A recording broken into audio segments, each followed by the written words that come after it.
ஏமாம்மா அடியன் உத்தரவு வழங்கலாம். சிவாய நம சிவாய நம. சிவாய நம. திருச்சிற்றம்பலம். தென்னாடுடைய சிவனே போற்றி, எந்நாட்டவர்க்கும் இறைவா போற்றி, காவாய் கனகத்திரளே போற்றி, கைலை மலையானே போற்றி போற்றி. ஐயா, நார்மல் துதி பாடி ஆரம்பிக்கலாங்க ஐயா. சிவாய நம.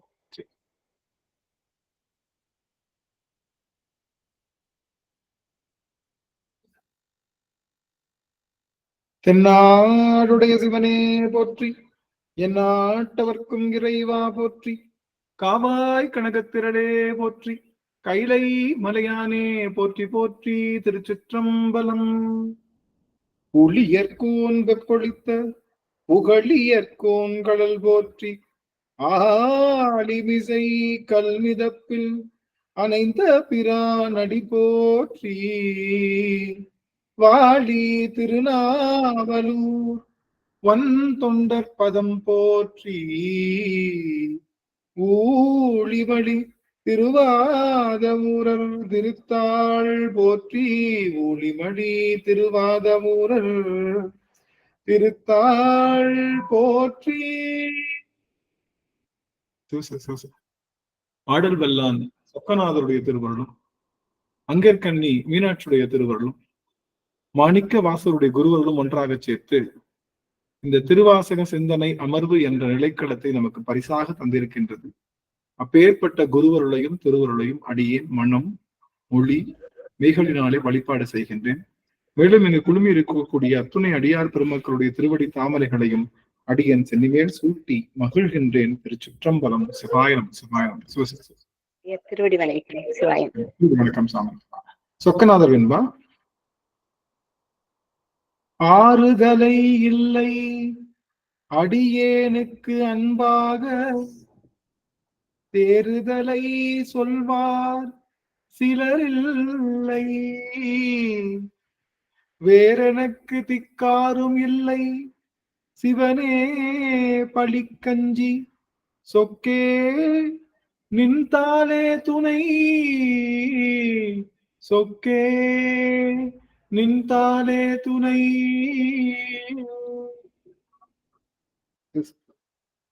சொக்கநாதருடைய பெரும் கருணையினாலே நாம் தொடர்ந்து இந்த திருவாசகம் என்ற அந்த பதிகத்தை, யாத்திரை பத்து என்ற பதிகத்தை நாம் தொடர்ந்து சிந்தித்து வருகின்றோம். அந்த வகையிலே இன்றைய தினம் நாம் சிந்திக்க இருக்கக்கூடிய அந்த பாடல் என்பது 7வது பாடலுக்குள்ள நம்ம போயிட்டோம்.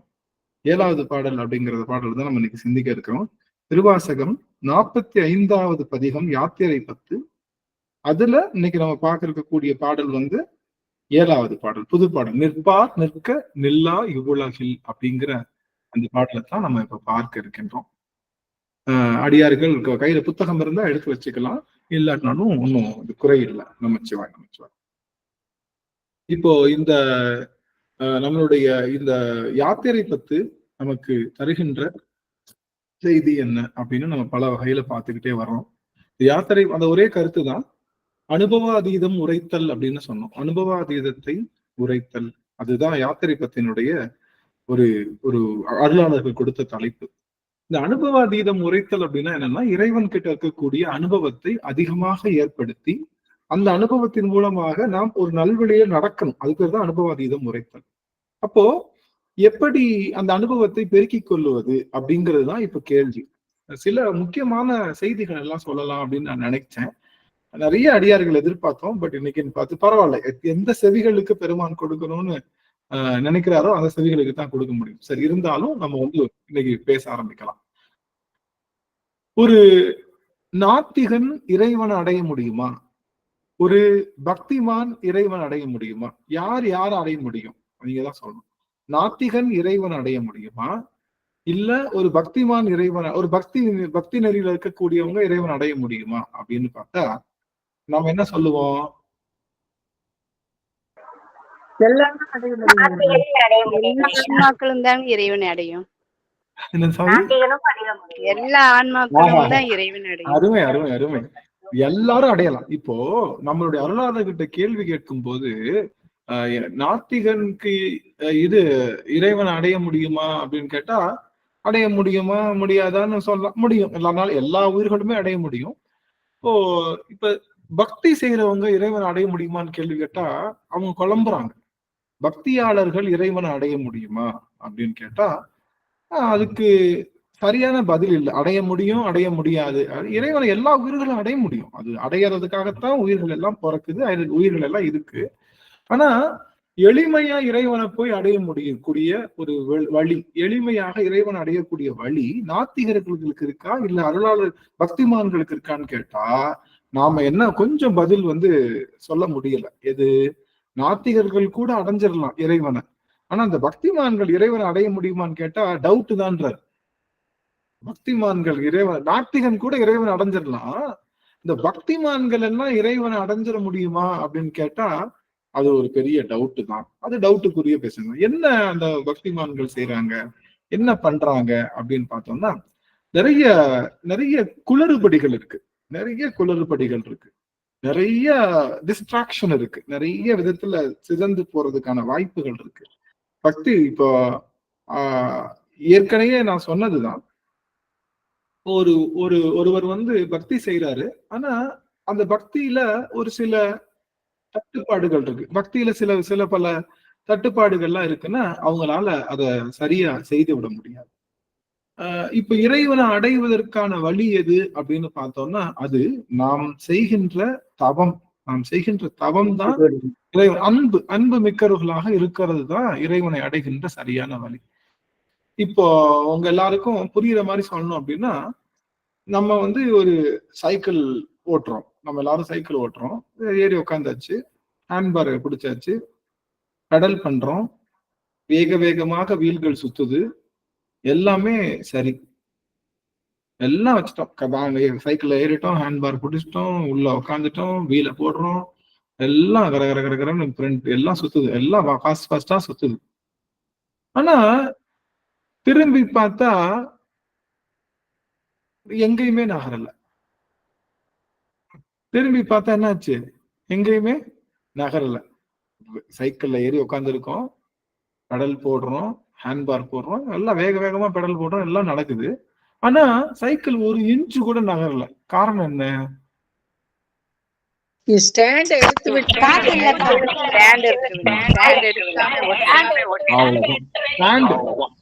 ஸ்டாண்ட் எடுக்கல அப்படின்னா நீங்க எல்லாரும் ஒரு முறை ஆன் பண்ணிக்கலாமா? உங்க திருமுக தரிசனம் கிடைச்சிருக்கு எனக்கு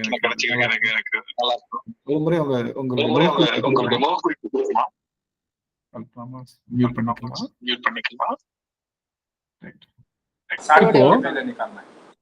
இப்போ நம்ம என்ன சொன்னோம்ல, சைக்கிள் நடந்து போறவன் கூட என்ன பண்ணா? இப்ப நடந்து போனவன் என்ன பண்ணா? கிராஸ் பண்ணி போயிட்டானா? நம்ம சைக்கிள் ஏறி உட்காந்துருக்கோம், ஹேண்ட்பாரை பிடிச்சுக்கிட்டோம், வீலு ஃப்ரண்ட்டையும் பேக்கையும் போட்டு நல்லா மிதி மிதிக்கிறோம், வீலு நல்லா ஃபாஸ்டா தான் சுத்துது, கிருன்னு சுத்துது. ஆனா நடந்து போன நம்மளை கிராஸ் பண்ணி போறான், நாம ஒரு இன்ச்சு கூட நகரலாம்.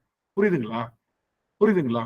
அப்போ ஸ்டாண்டுன்றத ஒன்ன போட்டுட்டு என்னதான் அழுத்தினாலும், என்னதான் எனக்கு வித்த தெரிஞ்சு நான் அழுத்தினாலும் நம்மளால ஒரு இன்ச்சு கூட நகர முடியாது. அது போல நிறைய ஸ்டாண்ட போட்டுக்கிட்டு திருமுறை படிச்சாலும், ஏறி உக்காந்தாலும், அழுத்து வேற எத்தனை தலங்களுக்கு போனாலும், என்ன செய்தாலும் ஒரு இன்ச்சு கூட இறைவனை நோக்கி நம்ம நகர முடியாது.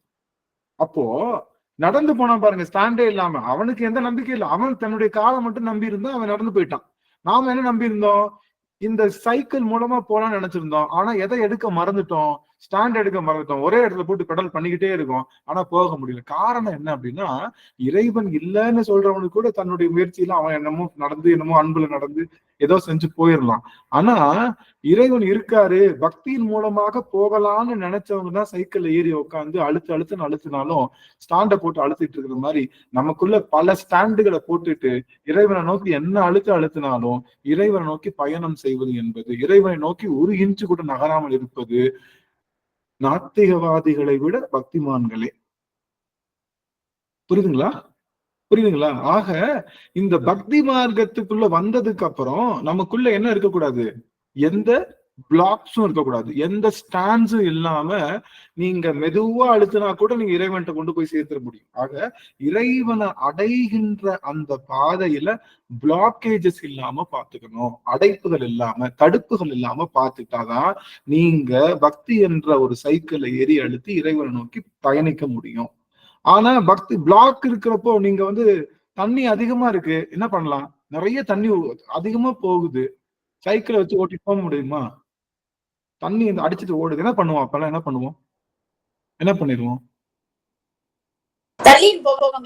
தள்ளிட்டு தள்ளிக்கிட்டு போவோம்ல, அப்பதான் நம்ம அந்த இடத்துல கடக்க முடியும். அப்போ எப்பெல்லாம் பாதையில பிளாக் இருக்கோ அப்ப அந்த வண்டி உதவாது. அது போல எப்பெல்லாம் நம்ம மனதுல பிளாக் இருக்கோ அப்ப இந்த பக்தி உதவாது. அதுக்கு நீங்க நாத்திகமே பண்ணிட்டு போயிடலாம், கடவுளே இல்லைன்னு சொல்லிட்டு நீங்க போயிடலாம். உதவாத பக்தியை பண்றதுக்கா நம்ம இவ்வளவு தூரத்துக்கு பண்றோம்? அந்த பிளாக்கேஜ் இல்லாத பக்தி பண்ணா மட்டும்தான் இந்த பக்தின்ற சைக்கிள்ல ஏறி நீங்க சிவபுரத்துக்கு போறதுக்கான வாய்ப்பு இருக்கு. பிளாக் இல்லாத அந்த அந்த நிலைமையை உருவாக்கி கொள்ளுவதுதான் நம்மளுடைய இந்த திருவாசக சிந்தனை. எந்த இடத்துலயும் பிளாக் இருக்கக்கூடாது, நமக்கு எந்த இடத்துலயும் தடுப்பு இருக்கக்கூடாது. ஸ்டாண்ட போட்டுக்கிட்டு நீங்க அழுத்த வேணாம்னு சொல்றேன். அதுக்கு நீங்க இறங்கியே நடந்து போயிடலாம், ஆக இறைவன் இந்த பக்தின்ற ஒரு ஒரு ஒரு சைக்கிள் மூலமா இறைவனை அடைய முடியும்னு நம்ம நினைக்கிறோம். ஆனா அதுல ஏகப்பட்ட பிளாக். சைக்கிள்ல செயின் வந்துருச்சு, காத்து போயிடுச்சு, போக்ஸ்ல அந்த ஒரு கம்பி உடஞ்சிருச்சு, இது கோட்டம் ஆயிடுச்சு. எது நடந்தாலும் இந்த சைக்கிள் ஒரு பிட்டு கூட பிரயோஜனப்படாது. அது போல நம்மளுடைய பக்தியில பங்கம் இல்லாத, பிளாக்கேஜ் இல்லாத ஒரு பக்தி இருந்தா மட்டும்தான் நம்மளுடைய இந்த பக்தியானது இறைவனிடம் கொண்டு போய் சேர்க்கும். அதை முதல்ல தெரிஞ்சிடும். அப்ப நான் என்னென்ன பிளாக்ஸ் எல்லாம் இருக்கு, நமக்கு என்னென்ன பிளாக்? ஸ்டாண்ட் என்ன ஸ்டாண்டு? முதல் ஸ்டாண்ட் என்ன அப்படின்னா, முதல் ஸ்டாண்டர்ட்னா உலக பற்று தான் ஸ்டாண்டு. உலகப்பற்று. இந்த உலகப்பற்றை வச்சுக்கிட்டே நான் அழுத்தி நான் இறைவனை போய் அடைஞ்சிட முடியும்னு நான் அழுத்துறது எப்படின்னா, நான் ஸ்டாண்ட போட்டு இறைவனை நோக்கி அழுத்திக்கிட்டே இருக்கிற மாதிரி மூவே ஆக முடியாது. ஆனா முக்கியமான செய்தி, நம்ம இப்போ என்னதான் செய்யணும் நீங்க கேட்கலாம். ஐயோ அப்ப நான் என்னதான் செய்யணும் அப்படின்னு கேட்டா, நீங்க செய்ய வேண்டியது பற்றுதல் தான். இந்த ஆன்மா எதையும் பற்றாம இருக்க முடியாது, பற்றணும்.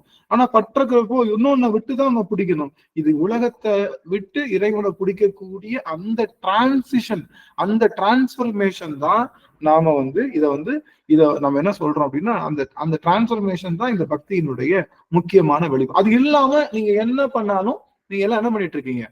ஜிம்ல போய் உட்கார்ந்த இடத்துலயே சைக்கிளிங் பண்ணுவாங்கல்ல, அதைத்தான் பண்ணிட்டு இருக்கீங்க, வேற எதுவும் பண்ணலன்னு அர்த்தம்.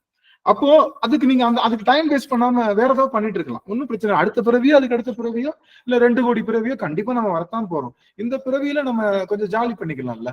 அப்போ எடுத்தாச்சு, இறைவன் திருவடிக்கு போகணும்னு சைக்கிள்ல ஏறியாச்சு, சைக்கிளையும் படல் போட ஆரம்பிச்சாச்சு, ஹேண்ட்பார் பார்த்தாச்சு, கண்ணு நேரா பாக்குது. நீங்க ஸ்டாண்ட் எடுக்காம ஒரு படத்துல இந்த வடிவேலு அந்த நாள் முதல் அப்படியே உட்கார்ந்த மணிக்கே ஓட்டிட்டு இருப்போம். அப்படி பின்னாடி தவறு ஒருத்தவங்க எத்தி விட்டுரும். அது மாதிரி குருநாதர் எத்தி விட்டுருவார். நம்ம என்ன பிளாக்கேஜ் இருந்தாலும் அவர் எத்தி நீ கொஞ்சம் கீழே விழுந்தாலும் பரவாயில்ல, போய் இறைவனிட போய் சேரு. ஆக இந்த தடுப்புகள் இல்லாத பக்தி நிலையை உருவாக்கி கொள்வதுதான் இறைவனிடம் சரியாக சென்று போய் செல்கின்ற பாதை. தடுப்புகளோடு நீங்க என்ன பண்ணக்கூடாது, பண்ண முடியாது. தடுப்புகளோடு நீங்க என்ன பண்ண முடியாது, இறைவனை அடைய முடியாது. உங்க தடுப்புகள் என்ன அப்படின்னா, நீங்க கொண்ட அந்த அந்த பற்று, நம்ம மற்ற அந்த பொருள்கள் மேல வச்சுக்கூடிய பற்று தான் அந்த அந்த அந்த ஸ்டாண்டு. அதை எடுத்து விட்டு மெதுவா போகும். அதை எடுக்கிறது கொஞ்சம் கடினம் தான். இருந்தாலும் அந்த உலகத்தினுடைய வாழ்வியல்ல ஒரு உவர்ப்பு ஏற்படணும். உலக வாழ்வியல்ல என்ன ஏற்படுதுன்னா, ஒரு சின்ன உவர்ப்பு, என்னடா வாழ்க்கை அப்படின்னு ஏற்படுதுன்னா இறைவன் பக்கத்துல போயிட்டீங்கன்னு அர்த்தம். வாழ்க்கையே வேணாண்டானா அவன் கையை பிடிச்சாச்சுன்னு அர்த்தம். என்ன பாத்துக்கலாம்டா, 4 பேர் இருக்கிற வரைக்கும் 4 பேருக்கு நல்லதை பண்ணிட்டு போயிடும்டா அப்படின்னா அவனோடையே கலந்தாச்சுன்னு அர்த்தம். இவ்வளவுதான். அப்ப உலகவியல் உவர்ப்பு இல்லாம இறைவனிடம் சேருவது என்பது ஸ்டாண்டு போட்டு சைக்கிள் ஓட்டுறதுக்கு சமம். ஆக அந்த உலகவியல்ல உவர்ப்பு ஏற்படணும்ன்றதுக்காகத்தான் நமக்கு பலவிதமான அந்த உவர்ப்பான அனுபவங்களை பெருமான் கொடுக்கிறாரு. உலக உவர்ப்பு நம்ம என்னைக்காவது நினைச்சு பாருங்க, எல்லாரும் சாஸ்வதமா இருக்கும். நம்ம யாருக்குமே அழிவு கிடையாது. பிள்ளைங்களுக்கு எந்த அழிவும் கிடையாது. யாருக்கும் உயிர் போகாது. நீங்க என்ன வேணாலும் சாப்பிடலாம். நீங்க உங்களுக்கு எப்பயும் பணம் கொடுப்பாங்க. எப்பயும் நீங்க உங்களுக்கு சாப்பாடுக்கு பிரச்சனை இருக்காது. உங்களுக்கு பசிக்காது. எதுவுமே பண்ண முடியாது அப்படின்னு உங்களை வச்சுட்டாங்கன்னா அந்த வாழ்க்கை எப்படி இருக்கும்னு நினைக்கிறீங்க? மிகப்பெரிய நரகம் அது. மிகப்பெரிய நரகம் அது. நீங்க யாரும் இறக்க மாட்டாங்க. உங்களுக்கு எல்லா சோபிஸ்டிகேட்டடும் இருக்கு. எதுவும் பண்ண மாட்டீங்க அப்படின்னா அந்த மாதிரியான ஒரு விஷயம் அதுவும் நரகம் தான். அப்போ வாழ்வியல்ல இன்ப துன்ப மாற்றங்கள் தான் நமக்கு ஒரு அனுபவங்களையும் ஒரு படிப்பினையும் கற்றுத்தருது. சொல்ல போனா துன்பங்கள் தான். நேத்து அந்த பாட்டு யாரோ ஸ்டேட்டஸ்ல வச்சிருந்தாங்க. துன்பப்புடத்திலிட்டு தூயவன் ஆக்கி வைத்தாய், தொடர்ந்த முன் மாயம் நீக்கி பிறந்த பயனை தந்தாய், அன்பை புகட்டி உந்தன் கிரிஜாமா பாடலான்னு கிரிஜாமா அவங்க பாடிடலாம். கிரிஜாமா கர்நாடிக் தான். அம்மா துன்பப்புடத்திலிட்டு பாடலாம். தூயவனாக்கி வைத்தாய், தொடர்ந்த உன் மாயம் நீக்கி பிறந்த பயனை தந்தாய், அன்பை புகட்டி முந்தன் ஆடலை காண செய்தாய், அன்பை புகட்டி முந்தன் ஆடலை காண செய்தாய், அடைக்கலம் நீயே அம்மா, அடைக்கலம் நீயே அம்மா, கிலாண்டேஸ்வரி ஸ்ரீ சக்கராஜ சிம்மாசனேஸ்வரி ஸ்ரீ லலிதாம்பிகையே புவனேஸ்வரி ஆகமவேத கலாமயரூபிணி அகில சராச்சர ஜனனி நாராயணி நாதகங்கண நடராஜ மனோகரி ஞான வித்யேஸ்வரி ராஜராஜேஸ்வரி ஸ்ரீ சக்கராஜ சிம்மாசனேஸ்வரி ஸ்ரீ லலிதாம்பிகே. நன்றிங்க சுவாமி, நன்றி நன்றி. அதுல நீங்க பாத்தீங்கன்னா துன்பப்புடத்திலிட்டு என்னை தூயவன் ஆக்கி வைத்தான். இந்த வார்த்தை எனக்கு ரொம்ப பிடிச்ச வார்த்தை. என்ன அழகு. எனக்கு எப்பெல்லாம் துன்பம் வருதோ அப்பெல்லாம் நான் பேசுகிறேன், சுவாமி துன்பம் மட்டும் இல்லாட்டி நான்லாம் எவ்வளவு பெரிய காவாலியா இருப்பேன், நான் எவ்வளவு பெரிய கேப்மாரியா இருந்திருப்பேன், எவ்வளவு பெரிய ஃப்ராடா இருந்திருப்பேன். எனக்கு கொடுத்த துன்பம் தான் என்ன வாழ்க்கையில என்னை புடம் போட செய்தது. துன்பம் இல்லாத வாழ்வு எனக்கு கொடுத்திருந்தேன்னா கண்டிப்பா என்னால அது பெருசு பண்ணிருக்க முடியாது அப்படின்னு சொல்லக்கூடிய அந்த இடத்துல இந்த துன்பப்புடத்திலிட்டு தூயவன் ஆக்கி வைத்தாய் அப்படிங்கிற அந்த வார்த்தை ரொம்ப அருமையான ஒரு நிலைப்பாடு நமக்கு. அப்போ நமக்கு இதுல ஒரு செய்தி மட்டும் நான் சொல்லிக்கிறேன். எப்பயுமே நம்ம வைணவத்துல அந்த கோட்டேஷன் எடுக்க மாட்டோம். ஆனா பாஞ்சாலி அந்த அந்த அவர் துகில் உரியப்படுது, உங்களுக்கு எல்லாத்துக்குமே தெரியும். அதெல்லாம் முடிஞ்சிச்சு, அதெல்லாம் வெளியே வந்துட்டா. அதுக்கப்புறம் கண்ணன் காப்பாத்திட்டாரு. அவர் ரூம்ல போய் எல்லா கதவையும் போட்டு உட்காந்துட்டா. யாரு கதவை தட்டினாலும் திறக்கல. பீமன் இடிக்கிறான், திறக்கல. ஆனா அந்த கதவை அவ எப்படி பூட்டிருக்காரா, தன்னுடைய கற்பு நெறியில பூட்டிருக்கா. அதனால யாருனாலையும் அது திறக்க முடியல. கண்ணன் பாஞ்சாலின்னு கேட்ட குரல்ல அவ அப்படியே அந்த கதவு திறக்குது, உள்ள போறா. கேட்கிறா, ஒரே ஒரு வார்த்தை கேட்கிறா, பிறந்ததுல இருந்து நான் அது வரைக்கும் யாரையும் தப்பு பண்ணதே இல்லை, யாருடைய மனசையும் நான் எதுவுமே பண்ணல, எல்லாருக்கும் நல்லதுதான் பண்ணிருக்கேன். அதாவது ஒரு நாட்டினுடைய கடைசி பெண்ணுக்கு கூட நடக்கக்கூடாத ஒரு விஷயம் இது. ஒரு நாட்டுல ஒரு வேலைக்கார பிள்ளைக்கு நடந்திருக்குன்னா கூட யாருக்குமே நடக்க விஷயம். நாட்டினுடைய ஒரு ஒரு ராஜாவோட மருமகள் தான். எனக்கு இது மாதிரி நடந்திருக்கு, இதுக்கு என்ன பதில் சொல்லு. நீ ரொம்ப சும்மா சேவையில்லாதெல்லாம் பதில் பேசாத, அது இதெல்லாம் பேசாத. இதுக்கு நடந்ததுக்கு நான் காரணம் இல்லை, நீ முன்ஜென்ம கதை அப்படிலாம் சொல்லாத, எனக்கு அதெல்லாம் வேணாம். நான் தப்பு பண்ணல, ஆனா இவ்வளவு பெரிய அவமானம் எனக்கு எதுக்கு, எவ்வளவு பெரிய அவமானம். நான் எதுவுமே மனசறிஞ்சு நான் ஒரு சின்ன தவறு கூட பண்ணல, ஆனா இவ்வளவு பெரிய அவமானம் மட்டும் எனக்கு எதுக்கு அப்படின்னு அவ கேக்குறப்போ கண்ணன் அருமையா ஒரு பதில் சொல்வது போல அமையும். கண்ணன் என்ன சொல்லுவான், இந்த மாதிரி ஒண்ணும் இல்ல, இப்போ நான் உனக்கு இதை கொடுக்குறேன்னு வச்சுக்கோ. அவன் கேக்குறது, உன்னால இப்ப நீ ஒரு சக்கரவர்த்தி, நீ இந்த நாட்டுடைய ஒரு பெரிய அரசி, உன்னால நிறைய டெசிஷன் எடுக்க முடியும், உன்னால உன்னை இருக்க இருக்க வைக்க முடியும், இல்லாம ஆக்க முடியும். சப்போஸ் இது இல்ல அப்படின்னா இந்த நாட்டினுடைய பெண்களுடைய உனக்கு நடந்தது ரொம்ப கொஞ்சம் பாஞ்சாலி சொல்றாரு அவரு, உனக்கு நடந்தது ரொம்ப சின்ன விஷயம், நான் வந்து காப்பாத்திட்டேன், காப்பாத்தாமலே போன இடங்களும் உண்டு. அப்போ அந்த பெண்களுடைய வழி வேதனையை நீ எப்படி உணர்ற? அப்போ பசி என்பதை தராம அடுத்தவனுடைய பசி உனக்கு தெரியுமா? நமக்கு பசியே இல்லை, வாழ்நாள் மூலம் பசிச்சதே கிடையாது, பசி எடுத்து சாப்பிடுறது இல்லை, நினைச்ச நேரம் எது வேணாலும் பண்ணிக்கலாம்னு நினைக்கிறப்போ யாராவது பசிக்குதுன்னு சொன்னா நமக்கு அதை புரிஞ்சுக்க முடியுமா? எது பசிக்குதுன்னா என்னன்னு கேட்போமா? கேட்க மாட்டோமா? பசிக்குதுன்னா என்ன அப்படின்னா என்ன, அந்த உணர்வு என்னன்னு, இந்த உணர்வை நம்மளுக்கு, ஏன்னா பல நாள் பசிச்சு சாப்பிடாம இருக்கிறப்போ நமக்கு வெறும் தண்ணி மட்டும் குடிச்சு படுத்துட்டு வாழ்க்கையை காப்பாத்திட்டு இன்னைக்கு நம்ம பெரிய கையில காசெல்லாம் இருக்கிறப்போ யாராவது பசின்னு கேட்கும் போது அந்த பசி உணர்வு ஏற்கனவே வந்ததை நினைச்சு அவங்களுக்கு கூப்பிட்டு முதல்ல சாப்பிடுங்க, வாங்க முதல்ல சாப்பிடுங்கன்னு சொல்லி அந்த பசி உணர்வு அறிந்தனாலதான் பசிப்பினியை தோக்க முடியும். அது போல இந்த நாட்டுல இருக்கிற அத்தனை பெண்களுடைய அவமானத்தை நீ உணர்ந்தாதான் பெண்களுடைய அவமானத்திற்கு நீ ஒரு சக்கரவர்த்தியா, நீ ஒரு ராணியா அதுக்கு பதில் சொல்ல முடியும். இப்ப பதில் சொல்லு, என்ன பண்ணலாம் இவங்கள அப்படின்னு கேட்டார். என்ன பண்ணலாம் இவங்கள? அப்போ இது எனக்கு நடந்தது இல்லையா, இது உனக்கு நடந்தது இல்ல, உன்னை புரிய வைக்கிறதுக்கு நடந்தது, இது உனக்கு நடந்தது இல்ல பாஞ்சாலின்னு அவர் அடுத்து சொல்லும் போது, இது எனக்கு நடந்தது, எனக்கு புரிய வைக்கிறதா நடந்ததா, அப்ப இதுக்கு எனக்கு சம்மந்தம் இல்லையான்னு கேட்கிறான். ஆமா, இதுக்கும் உனக்கும் சம்மந்தம் இல்லை, இதை புரிஞ்சுக்கிறதுக்கு இது கிடைச்ச ஒரு சந்தர்ப்பம் அப்படின்னு உடனே பாஞ்சாலி கிளியர் ஆகிறான். இன்னி அவனை பழி வாங்குறேன் அப்படின்னு சொன்ன உடனே ஒரே வார்த்தை சொல்றாரு, அவனை பழி வாங்குறேன்னு நீ கிளம்பிட்டா அந்த கர்மம் உன்னை வந்து சேரும். ஏன்னா நீ உன்னுடைய நினைப்புக்கு நீ பழி வாங்குற. இது அப்படி இல்ல, உனக்கா இது மொத்த பெண்களினுடைய நிலைப்புக்கும் அவனை போய் நீ வந்து பழி வாங்குறேன்னு நினைக்கிறேன்னா அது உன்னை வந்து சேராது. அது ஏன்னா இது பொது நலத்துக்காக நீ பண்றனால அந்த வினை உன்னை வந்து சேராதுன்னு.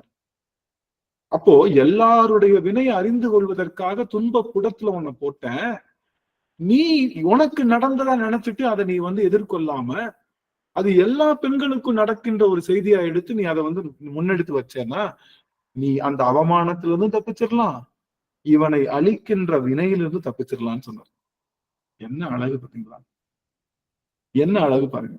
ஆக நமக்கு நடக்கின்ற ஒவ்வொரு பழிச்சொல்லும் ஒவ்வொரு அவமானங்களும் இது நமக்கு நடக்கிறது இல்லை, ஏன்னா நம்ம தான் தப்பு பண்ணலையே, நமக்கு நடக்கிறது இல்லை. இது அனைத்துமே நமக்கு புரிய வைப்பதற்காக வந்த ஒரு விஷயம், அடுத்தவர்களுக்கு நடக்கின்ற விஷயங்களை புரிய வைக்கிறதுக்காக ஒரு விஷயம். அதனால நமக்கு வருகின்ற துன்பங்கள் எல்லாம், அதுவும் சிவனடியார்களுக்கு வருகின்ற துன்பங்கள் எல்லாம் முழுவதுமாகவே ஒரு புரிதலுக்காக வருகின்ற துன்பம். தாய்மானவர் கேட்கிறார், இதோட இந்த செய்தியோட நம்ம உள்ள போறோம், இந்த ஒரு செய்தி அனுபவத்தோட உள்ள போறோம். தாய்மானவர் கேட்கிறாரு, சுவாமி சைவ சித்தாந்தம் நான் படிச்சேன், அடியார்கள் கொஞ்சம் ஆன் பண்ணிக்கலாம், ஏன்னா ரொம்ப கம்மியான பேர் தான் இருக்கீங்க, கொஞ்சம் உங்களை திரும்ப குறிப்போட நான் பேசணும் நலமா இருக்கும். சரி அடியேன்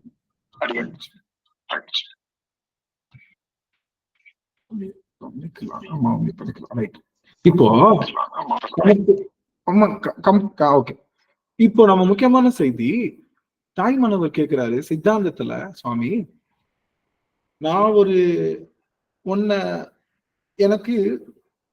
நினைச்சிட்டு இருக்கேன், இப்போ நான் உன்னை நினைக்கிறது என்னுடைய தொழிலாயிடுச்சு, முழுவதுமா உன்னை நினைச்சிட்டு இருக்கேன். இந்த பிறவியில எனக்கு ஒரு சில வினைகள் இருக்கும்ல, நான் செய்யணும்னு இருக்கும்ல. நல்லா முக்கியமான செய்தி, அதுக்காக தான் உங்களுக்கு கவனமா இருக்க சொன்னேன். ஒரு 5 நிமிடம் என்னோட இணைந்திருங்க, உங்களுக்கு இன்னும் கொஞ்சம் ஒரு புரிதலும் தெளிவும் ஏற்படும். சரிங்களா? இன்னும் புரிதலும் தெளிவும் ஏற்படும். கொஞ்சம் உங்களுடைய கவனம் இங்க இருக்கிறது இருந்தா நலம். ரைட்.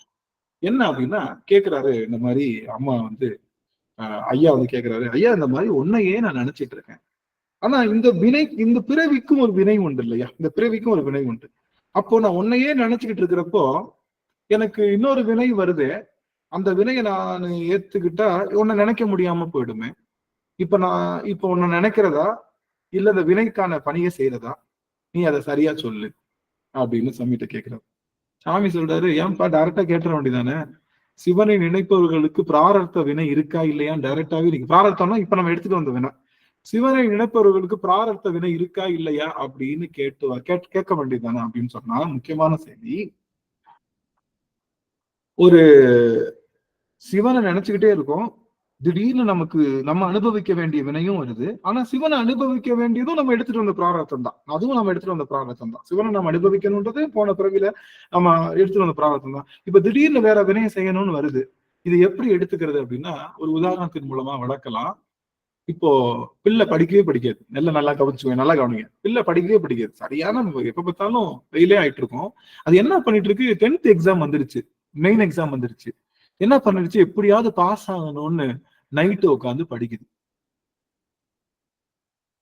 என்ன பண்ணுவோம்? அம்மா என்ன பண்ணுவா? இது வரைக்கும் அப்படி பார்த்ததே இல்லை. அந்த பிள்ளைய படிக்க உட்காந்து அது பார்த்ததே இல்லை. அம்மா என்ன பண்ணுவா? பிள்ளைக்கு டீ போட்டு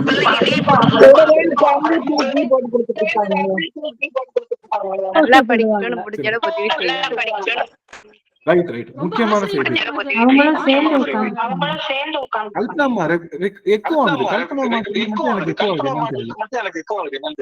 சரி, எனக்கு டவர் சரியா கிடைக்க மாட்டேங்குது சார்.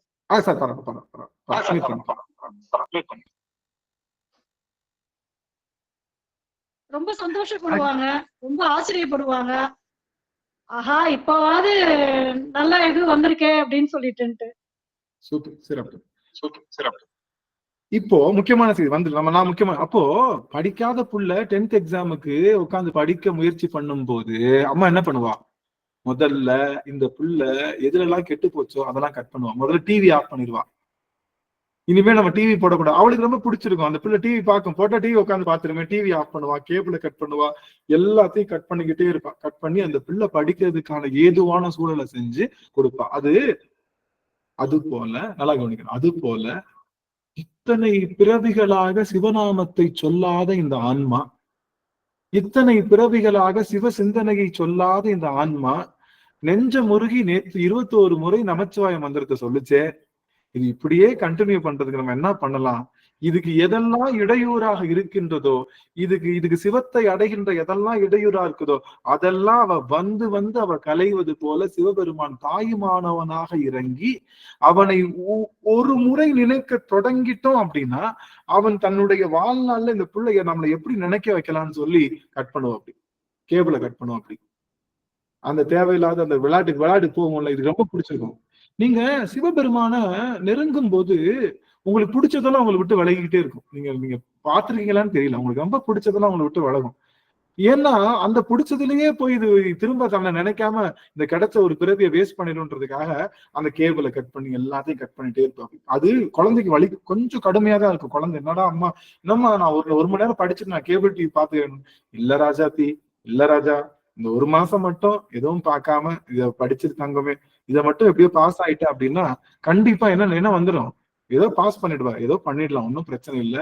அது 10th பாஸ் ஆனா கூட அப்பா வச்சு ஏதாவது வேலை வாங்கிடலாம் தாங்க, இது ஒண்ணு மட்டும் பண்ணிருங்க, இந்த ஒரு மாசத்துக்கு மட்டும் கொஞ்சம் அப்படியே பல்ல கடிச்சுக்குங்க அப்படின்னு சொல்வது போல இறைவன் அவனுடைய திருநாமத்தை உருகி சொல்லுகின்ற அடியவர்கள், அவன் நினைப்ப அதிகமாக்கிக்கிட்டே இருக்கக்கூடிய அடியவர்களுக்கு அவன் பாதையை சரியா போட்டு கொடுத்துக்கிட்டே இருக்கும்.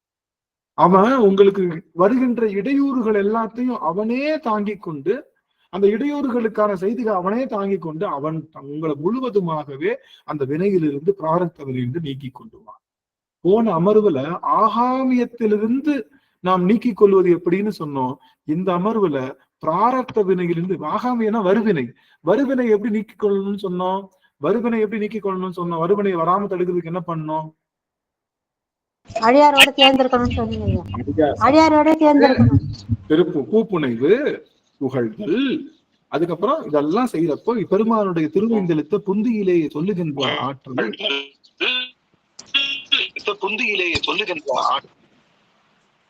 ஆக அந்த அளவுல நீங்க செய்ய வேண்டியது என்னன்னா, சிவபெருமானைக்கு அவனுடைய அன்பினை உண்மையா பொய்யா படிச்சுட்டு இருந்தா பண்ண மாட்டான். நீங்க எப்ப பார்த்தாலும் தலைகீழ பக்கம் வச்சு படிக்கிற மாதிரி ஆக்டிங் பண்றது அம்மாவுக்கு தெரியும்ல, இது படிக்குதா சும்மா ஆக்டிங் பண்ணுதான்னு. ஆனா அவ பாத்துக்குவா, இது தேராதுன்ட்டு அவ சாட்டுக்கு அவ டிவி போட்டு அவ ஜாலியா பாத்துட்டு. அது மாதிரி இது உண்மையா உட்காந்துச்சா, அடங்கும் இந்த புள்ள பாரு எப்படி ஒண்ணுமே படிக்காதுன்னு சொல்லிட்டு ஏதோ ஒரு ஆர்வத்தை வந்துருச்சு, இதை எப்படியாச்சும் நம்ம சரி பண்ணிடணும்னு சொல்லி அந்த பிள்ளைய சரி பண்ணி கொடுப்பது போல இறைவனுடைய நினைப்பை சுமப்பவர்களுக்கு பிராரத்த வினையும் பொடியாகும். நீங்க எடுத்து வந்த வினையும் பொடியாகும். அதனால இறைவனுடைய அந்த நினைப்பை பெருக்குவது என்பது இந்த வாழ்நாளுக்கு நம்ம கிடைச்ச ஒரு பெரிய சான்ஸ். அதனால அந்த அந்த சான்ஸ் ஐயா அம்மா அதுல இப்ப நீங்க சொன்னதுக்கு எனக்கு இப்பயே நான் எனக்கு ஒரு நெருக்கடி வந்தது. இந்த ஒரு வாரத்துக்கும் ஒரு நெருக்கடி, அதுக்கு இப்ப விடை கிடைச்சிருக்கு எனக்கு. சரி சக்கடா அதை நினைச்சு பாருங்க. இன்னைக்கு அடிச்சு சொல்றேன் சாமி, அடிச்சு சொல்றேன், எழுதி குருநாதர் சொல்ல சொல்றாரு, அடிச்சு சொல்றேன். என்னன்னா, நீங்க சிவ நினைப்பை தேக்க தேக்க உங்களுக்கு வருகின்ற ஒரு நெருக்கடியும் வராது. சிவத்தை உங்களுக்கு பெருக்கிறதுக்கான வாய்ப்பு தான் கிடைக்குமே தவிர சிவத்தை குறைக்கிறதுக்கான, உண்மையா சிவத்தை ஒரு சொட்டு நீங்க ஏத்திட்டீங்கன்னா அடுத்தடுத்த சொட்டு நிரப்புறதுக்கு அவன் கொடுக்குற அந்த சான்ஸ் இருக்கே, அது அடிச்சுக்கவே முடியாது. உங்களை கண்டிப்பா நிரப்பியே தருவான் சிவத்தால.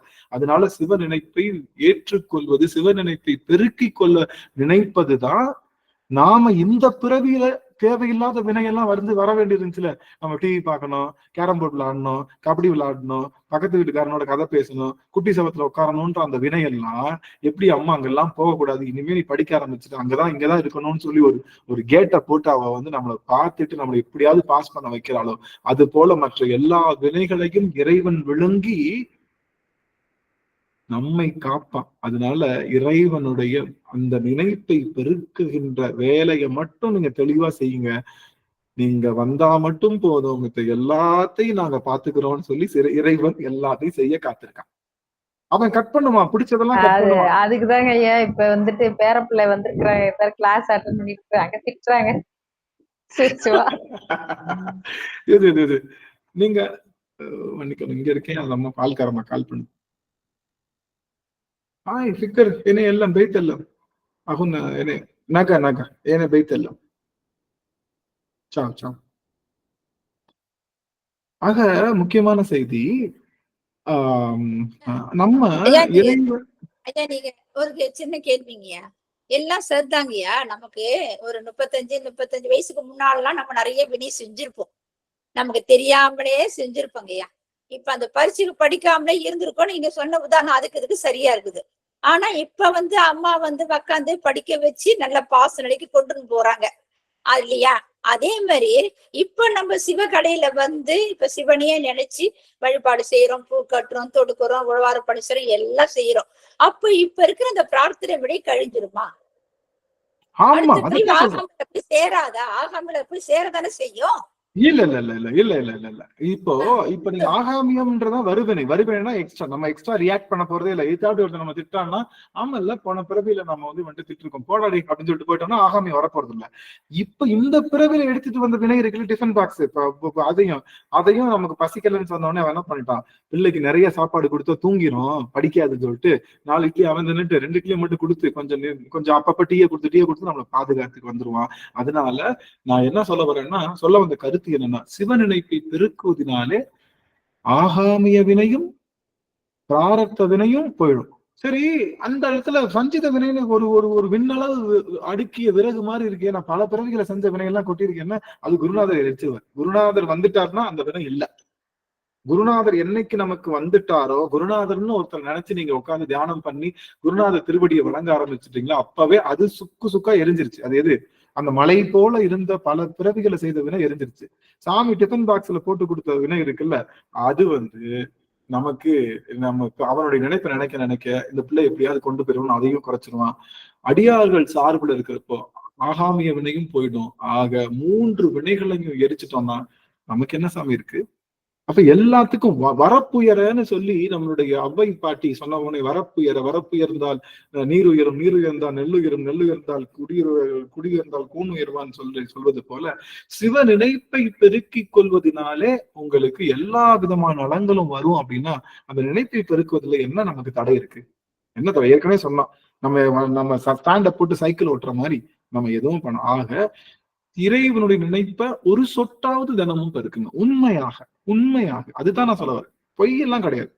பொய்யெல்லாம் பெருக்கிறது இல்லை. சும்மா போய் உட்காந்துருக்கோம், நானும் போய் எங்க வீட்டுக்காரர் போறாரு கச்சேரின்ற கதைக்கா நம்ம போய் எல்லா இடத்துலயும் போய் பண்றது பேரு கிடையாது. உண்மையாக ஒரு சொட்டு, ஒரே ஒரு சொட்டு சிவ நினைப்பை ஊறச் செய்து விட்டால் உங்களுடைய மொத்த வினையும் தூக்கி சுமப்பதற்கு அவன் தயாரா இருக்கான். ஒன்னும் பிரச்சனை இல்லை. நமக்கு இவ்வளவு நாள் கட் பண்ணான்ல, இவ்வளவு நாள் நம்மளை வேதனைப்படுத்தினான்ல, அது எல்லாமே நமக்கு பண்ணதில்லை. நாம இன்னொருத்தவங்களை புரிஞ்சுக்கணும்ன்றதுக்காக பெருமான் கொடுத்த பெருஞ்சோதனை. ஒரு குழந்தை பாக்குறப்போ அந்த குழந்தைகளுடைய அந்த உணர்வை புரிஞ்சுக்க கூடிய ஆற்றல் எப்ப கிடைக்கும் உங்களுக்கு? நினைச்சு பாருங்க. உங்களுக்கு எந்த உணர்வும் ஊட்டல, நீங்க யாருடைய உணர்வையாவது புரிஞ்சுக்க முடியுமா? அப்போ கவலைப்படாதீங்க. உங்களுக்கு நடந்தது அத்தனையுமே உங்களுக்கு நடந்தது இல்ல, உங்களுக்கு நடப்பதற்காக செய்யப்பட்டது. ஆக அந்த அந்த துக்கங்கள்ல இருந்து, அந்த ஒரு மாதிரி அந்த அந்த பிளாக்ஸ்ல இருந்து கண்டிப்பா வெளியே நாள் வந்து, இனி அவன் ஏன் கொடுக்கல, இவன் ஏன் கொடுக்கல, ஏன் இதை கட் பண்ணான்னா, ஏன் கட் பண்ணான்னா நீங்க நல்லா இருக்கீங்க, இனிமே அந்த பாதையில போவேனான்னு சொல்லி கட் பண்ணிருக்கான். அவ்வளவுதான், வேற ஒண்ணும் கிடையாது. அவன் பண்ண பிளாக் எல்லாம் அந்த அந்த காரணத்துக்காக தான் சொல்லி அடியார்கள் ஒரு நல்ல நினைப்போடு இருந்தோம் அப்படின்னா இன்னும் சிறப்பா இருக்கும்னு சொல்லி இந்த அளவுல நம்ம வந்து உள்ள போகலாம். இன்னைக்கு கொஞ்சம் தான் பார்க்க போறோம். ரொம்ப நிறைய அதிகமா இது பண்ண முடியாது. என்னால கொஞ்சம் அதிகம் இன்னைக்கு கம்மியாவே பார்த்துட்டு போயிடுவோம். சரிங்களா சாமி? ரைட். இப்ப 7வது பாட்டு படிக்கலாம். நிற்பார் நிற்க நில்லா உலகில் படிக்கலாம். சாந்தி ஆறுமுகம் அம்மா அவர்கள் வாசிக்கலாம், அவர்கள் பாடலாம். நிற்பார் நிற்க உலகில் அந்த பாடல் 7வது பாடல். திருச்சிற்றம்பலம். அனைத்தடியார் வடிகளை வணங்கிற சாமி. சிவாய நம. நிற்பார் நிற்க நில்லா உலகில் நில்லோம் இனி நாம் செல்வோமே. நிற்பார் நிற்க நில்லா உலகில் நில்லோம் இனி நாம் செல்வோமே. பொற்பால் ஒப்பாம் திருமேனி புயங்கன் ஆழ்வான் பொன்னடிக்கேன். நிற்பீர் எல்லாம் தாழாதே நிற்கும் பரிசே ஒரு படுமின். பிற்பால் நின்று பேள் கணித்தால் பெறுதற் கரியன் பெருமானேன். பிற்பால் நின்று பேள் கணித்தால் பெறுதற் கரியன் பெருமானே. என்ன சொல்றாரு பாருங்களேன், வார்னிங் கொடுக்கிறாரு சாமி. இது அத்தனை பேருக்கு கொடுக்கிற செய்தி சாமி. இது சாமி வந்து நம்மளுடைய மணிவாசக பெருமான் இங்க இருக்கக்கூடிய 42 அடியோர்களுக்கும் கொடுக்கிற மிகப்பெரிய செய்தி. நீங்க எத்தனை பிறவிகளை செய்த தவமோ தெரியல, மாணிக்க வாசகரே நேர்ல வந்து உங்களுக்கு ஒரு செய்தி சொல்றாரு. என்ன சொல்றாரு அப்படின்னா, நிற்பார் நிற்பார் நில்லா உலகில். ஒரே ஒரு நிமிஷம் சாமி, நான் எடுத்துக்கிறேன். என்ற புத்தகம் இல்ல, நான் இந்த ஆப்ல தான் பார்த்துட்டு இருக்கேன். இன்னும் வீட்டுல இன்டர்நெட் கனெக்ஷன் வரல. அது நானும் பல முறை கதறிட்டேன். நான் காலையும் விழுந்து பார்த்துட்டேன், அவங்களை கத்தையும் பார்த்துட்டேன், அவங்க தலை வரலைன்னா உங்களை கொன்னே போட்டுருவேன்னு சொல்லி பார்த்துட்டேன். எதுக்கும் நகரல. அதுக்கப்புறம் என்ன நினைச்சு, இவ்வளவுதான் போல, சரி நம்ம இங்க இருந்து எடுத்துக்குவோம், காலேஜ்ல இருந்து எடுத்துக்குவோம், கொஞ்சம் போறது ரிஸ்க் தான், இருந்தாலும் எடுத்துக்கோன்னு ஒன்னும் பார்த்து. நிற்பார் நிற்க நில்லா உலகில் நில்லோம். நீங்க நினைச்சிட்டு இருக்கீங்க, சாமி என்ன சொல்லியிருக்காரு, இந்த உலகம் சாஸ்வதம் நினைச்சு இங்க இருந்துக்கலாம்னு நினைக்கிறேன். அதானே சாமி கூப்பிடுறாரு நம்மள. சரி வாப்பா யாத்திரை பத்துக்கு போலாம்ப்பா அப்படின்னு சொல்லி கூப்பிட்டா, சாமி நீங்க என்ன சாமி அந்த உலகத்துக்கு கூப்பிட்டு போறீங்க, நான் இந்த உலகத்துல பொல்டாட்டி புல்ல எல்லாத்தையும் பார்த்துட்டு ஜாலியா இருக்கலாம்னு நினைச்சா நீங்க சாட்டு கூட்டிட்டு போயிருவீங்க போலயே அப்படின்னு கேக்குறப்ப சொல்றாரு, நிற்பார் நிற்க நில்லா உலகில் நில்லோம். இங்க பாருங்க, நிக்கிறவங்க நின்னுக்கங்க. என்ன சொல்றாரு, நிற்பார் நிற்க. சாமி கடைசியா வார்னிங் கொடுக்கிறாரு. என்ன கொடுக்கிறாரு, நிற்பார் நிற்க, நிக்கிறவங்க எல்லாம் நின்னுக்கங்க.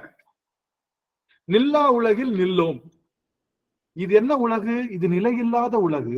இந்த உலகத்துல இனிமே நம்ம என்ன பண்ண மாட்டோம், இருக்க மாட்டோம். நாங்களாம் இருக்க மாட்டோம், நாங்க கிளம்புறோம். இருக்கிறவங்க வேணா இருந்துக்கங்க, நான் கூப்பிடுறது என்னுடைய கடமை. சாமி சொல்றாரு, மணிவாசக பெருமான் கூப்பிடுறது என் கடமை.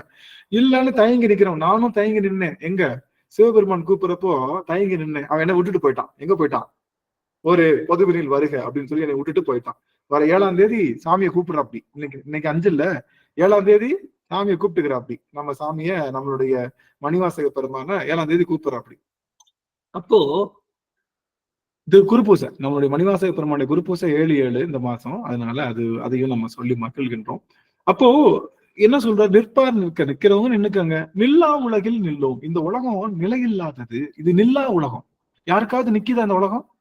இல்ல யாருக்காவது நிக்குதா அந்த உலகம்? யாருக்கும் நிக்காது இந்த உலகத்துக்கு. ஏன் நீ மட்டும் நீ நின்னு சாஸ்வதமா இருந்துக்கலாம் நினைக்கிற? இங்க எனக்கு கடமை இருக்குன்னு ஏன் சொல்ற? எல்லாம் இருக்கு, வாய்ப்பு கிடைக்கிறப்போ நீ நகரு, நடந்துகிட்டே போ, நகரு. நீ நடக்க முடியாதுன்னா நகரு, நகர்ந்து போ. உனக்கு வாய்ப்பு கிடைக்கும் போது, சாமி என்னால நடக்க முடியல சாமி, எனக்கு காலை பிடிச்சி எல்லாம் இழுக்கிறாங்க, எனக்கு சொந்தம் இருக்கு, பந்தம் இருக்கு, வேலை இருக்கு, வெட்டி இருக்கு, எல்லாம் சாமி இருக்குன்னா நகரு, நகர், கொஞ்சம் நகர், முயற்சி பண்ணு. அப்புறம் கொஞ்சம் ரெஸ்ட் எடு, அப்புறம் உங்களுக்கு செய்ய வேண்டியது செய், நகர். ஆனா உன்னுடைய முழு நோக்கம் எதவா இருக்கணும்? இறைவனுடைய திருவடி பேரை பெறுவதுதான் உன்னுடைய முழு நோக்கமா மனசுல வச்சுக்கிட்டு நீ நடக்க ஆரம்பித்தங்கன்னு சொல்றதுதான் அந்த பாட்டு. நிற்பார் நிற்க, நிக்கிறவங்க தான் நில்லுங்க. நில்லா உலகில், நிலையில்லாத உலகம் இது. நில்லா உலகம் நிலையில்லாத உலகில் நில்லோம்.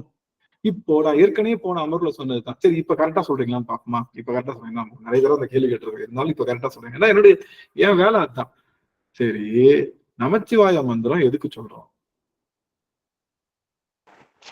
நிலைத்த பொருளாக இறைவனை ஆன்மா சேர்றதுக்கு. ஆமா, எதுக்கு நிலைத்த பொருளா நாம மாறணும்? நிலைத்த பொருளா அவரோடு இருந்தாதான் ஆனந்தமா இருக்கும். மற்றது எல்லாம் நமக்கு துன்பம் வர்றதாக தான் இருக்கும். இறைவனடி சேர்ந்தா மட்டும்தான் என்றுமே ஆனந்தத்துல இருக்க முடியும்.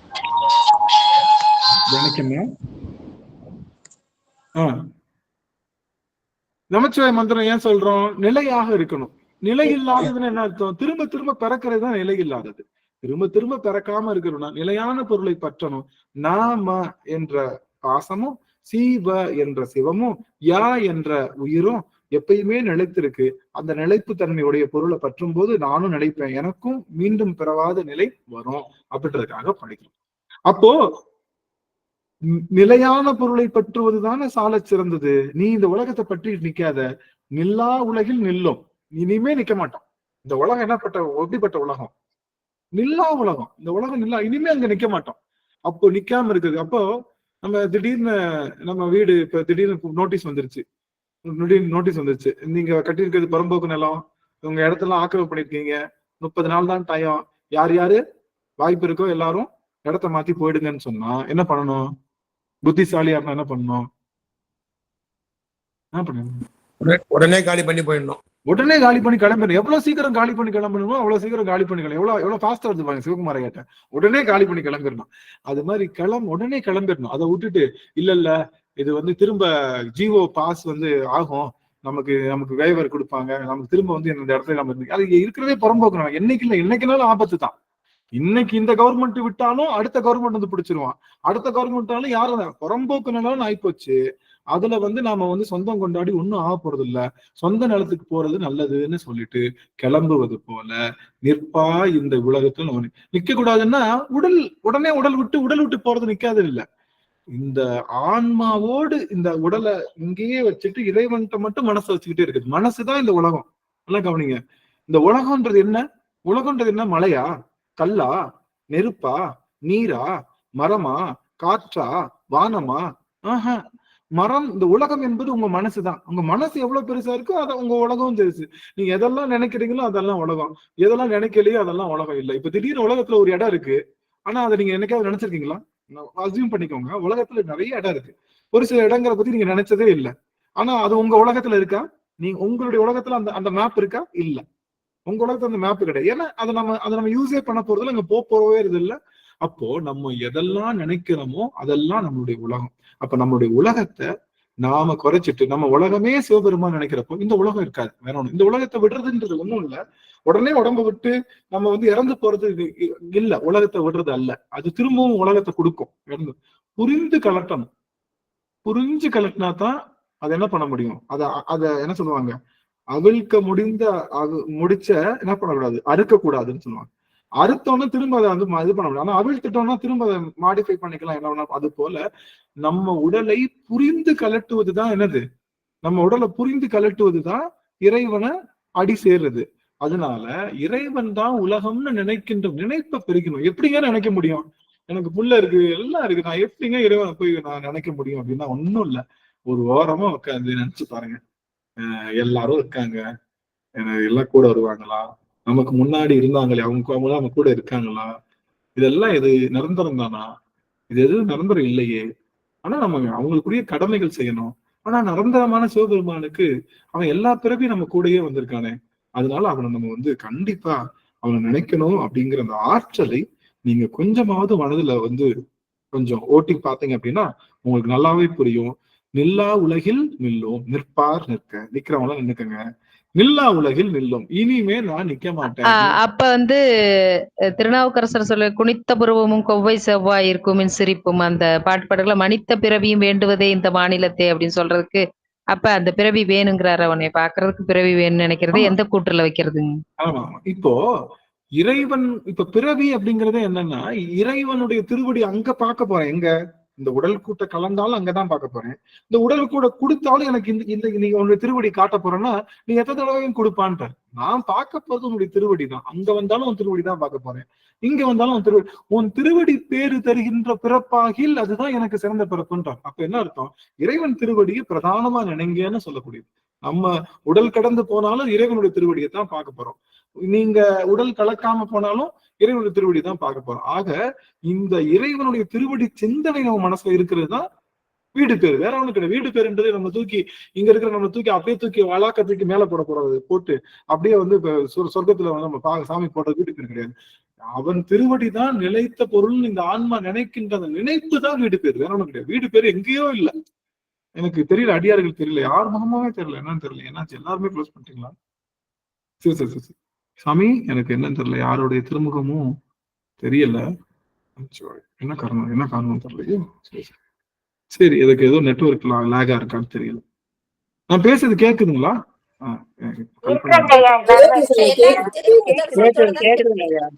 என்னன்னு தெரியல, எனக்கு நெட்வொர்க் தான் லேக்ல இருக்குன்னு நினைக்கிறேன். ஒருவேளை சரியா இது பண்ணல நினைக்கிறேன். பரவாயில்ல, மகிழ்ச்சி. ஏதோ உங்களை மானசீகமா நான் பாத்துக்கிறேன், உங்க எல்லாரையும் பார்த்த ஒரு மகிழ்வு. அப்போ ஒண்ணு மட்டும் தெரிஞ்சுக்கோ, இந்த உலகம் நிலையில்லாதது. இந்த உலகத்துல நாம சாஸ்வதமா இருக்க போறது இல்ல. அப்போ நமக்கு சாஸ்வதமானது நிரந்தரமானது இறைவனோட திருவடி. அந்த திருவடியை பெறுவதற்கு என்னென்ன பயிற்சிகள் நம்ம இப்பயே செய்ய முடியுமோ, உணர்ந்து செய்ய முடியுமோ அதெல்லாம் செய்யலாம்னு சொல்லி, நிற்பார் நிற்க நில்லா உலகில் நில்லோம் இனி நாம் செல்வோமே, வாங்க போலாம். இப்ப புரிஞ்சுக்கிச்சா? இந்த உலகம் நிலையில்லாதுன்னு புரிஞ்சுக்கிச்சா? வாங்க போகலான்ற. எப்படி இருக்கு பாருங்க, நினைச்சு பாருங்க. திடீர்னு கடவுள் வந்து எப்பா பாப்பா கிளம்பலாம் அப்படின்னா எப்படி இருக்கும்? என்ன பண்ணுவோம் நம்ம? நீங்களா ஏற்கனவே ரெடின்னு தெரிஞ்சுக்க. ஒரு வேலை உடனே வந்துருவியா? நீ உடனே வந்துருவியா? ஏன்னா வேலையெல்லாம் இல்லையா எங்களுக்கு? திடீர்னு சொல்லாம போலாம அடுத்த மாசம் ஒரு சின்ன வேலை இருக்கு, என்னையா அப்படி பண்ணிருக்க சொல்லுவோமா இல்லையா? ஆனா சாமி காத்துட்டு இருக்காராம். அந்த மனப்பான்மை நமக்குள்ள வருவதற்காக காத்து கொண்டு இருக்கின்றாராம். இனி நாம் செல்வோமே, வாங்க போலான்ட்டு. எவ்வளவு பெரிய வார்த்தை தெரியுமா இந்த வார்த்தை? மணிவாசகத்திலும் நம்ம காதுல சொல்ற மாதிரி யோசிச்சு பாருங்களேன். நிற்பார் நிற்க நில்லா உலகில் நில்லோம் இனி நாம் செல்வோமேனா எவ்வளவு பெரிய வார்த்தை. மணிவாசகரு அறுவகை வீக்கையும் சிவபெருமானுடைய திருவடியில கிடைச்ச அந்த பெருமான், அந்த குருநாதர் நம்மளை பார்த்து வாங்க போகலான்னு சொன்னா அந்த வார்த்தை காதுல ஒழிச்சதுமே உடம்புல இருக்கக்கூடிய அத்தனை நாடி நரம்புகளும் அப்படியே, என்ன பார்த்தாயா வர சொல்லிட்ட, நான் ஒன்னுத்துக்குமே ஆகாதவன், நான் ஒன்னுத்துக்குமே பெருசா இது பண்ணாத, என்ன போய் நீ வர சொல்லிட்டே அப்படின்னு சொல்லிட்டு பெருமான் சொல்றாரு, இனி நாம் செல்வோமே பொற்பால் ஒப்பான் திருமேனி புயங்கன் ஆழ்வான் பொன்னடிக்கு. என்ன சொல்றாரு? பொற்பான் ஒப்பான் பொற்பால் பொன்னின் திருவடி, இறைவனுடைய திருவடி பொன் போன்ற திருவடி, ஒப்பான் திருமேனி புயங்கன் ஆழ்வான் பொன்னடிக்கு. அந்த எல்லா நாகங்களையும் ஆபரணமாக அணிந்த சிவபெருமான் நம்மை ஆள்வதற்கு தயாராக காத்திருக்கின்றான். நம்ம போலாம். திடீர்னு இங்க இருக்கீங்க, ஒருத்தவங்க கூப்பிடுறாங்க, அமெரிக்கா போலாமா அப்படின்னு கூப்பிடுறாங்க. நீங்க என்ன சொல்லுவீங்க? உங்களுக்கு போகணும்னு ஆசையா இருக்கு, என்ன சொல்லுவீங்க?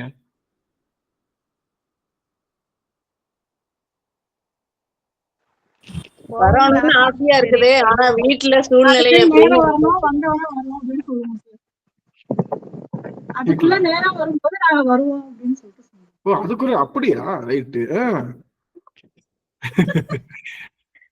அதுக்குள்ள நேரம் வரும். ஐயா சித்தாந்த வகுப்புல ஆசிரியர் சொல்லுவாரு, எல்லாரும் வீடு பேர் வேணும், முத்தி வேணும்னு சொல்லி கேக்குறீங்க. இப்ப இறைவன் நேர்ல வந்து கூப்பிட்டு எத்தனை பேர் போவீங்கன்னு கேட்பாங்க. எல்லாருமே போக மாட்டீங்கன்னு சொல்லுவாருங்க. அந்த மாதிரி இருக்குங்க ஐயா. இல்ல